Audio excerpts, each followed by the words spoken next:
दिल्ली में कांग्रेस सांसद जयराम रमेश का बयान आया। कहा कि विकसित भारत जी राम जी बिल पर बोले हैं जयराम रमेश। कहा कि मनरेगा का मौलिक चरित्र बदला गया है। इस योजना का मूल ढांचा बदला गया है। ग्रामीण, वंचित और शोषित लोगों का रोजगार हटाया गया। जो उन्हें रोजगार दिया गया था वो रोजगार हटाया गया। अब केंद्र सरकार तय करेगी कि किसे कहां और कब रोजगार दिया जाना है। महात्मा गांधी के नाम से बीजेपी को नफरत है।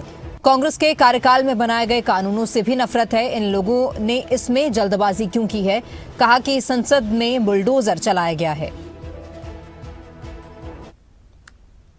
अब तो कहां रोजगार, कब रोजगार, किसको रोजगार, ये सब केंद्र सरकार तय करेगी। तो सिर्फ ये नाम नहीं बदला गया है, ये काम भी बदला गया है, मूल सिद्धांत बदले गए हैं।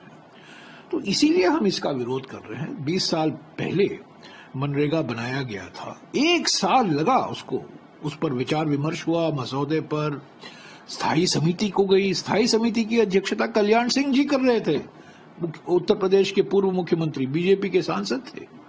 उन्होंने 4-4.5 महीने लगाए, उसके अंदर उन्होंने रिपोर्ट दिया और रिपोर्ट के जो सिफारिशें थी सब शामिल किए गए और अंत में अगस्त 2005 में ये विधेयक पारित किया गया और कानून बना। तो ये तो एक परिवर्तनकारी कानून था, एक क्रांतिकारी कानून था, रोजगार का हक दिया। सबसे बड़ी बात, राज्य सरकारों से हमने बात की। ये जो अभी नया कानून बना है वीबीजी राम जी, राज्यों से बातचीत नहीं हुई है। राज्य सरकारों की जो वित्तीय स्थिति है वो बिल्कुल और भी बिगड़ी जाएगी। 90-10 जो फॉर्मूला हुआ करता था, 90% खर्चा केंद्र सरकार की जिम्मेदारी और 10% राज्य सरकार रहेगी, वो 60-40 हो गया है। कौन सी ऐसी राज्य सरकार है? बीजेपी की राज्य सरकार इससे नाखुश है, चिंतित है।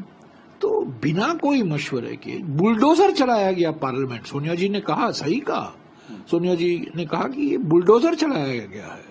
पार्लियामेंट के बाहर तो चलाते ही हैं, पर पार्लियामेंट के अंदर बुलडोजर चलाना ये भी एक विशेष इनकी उपलब्धि है।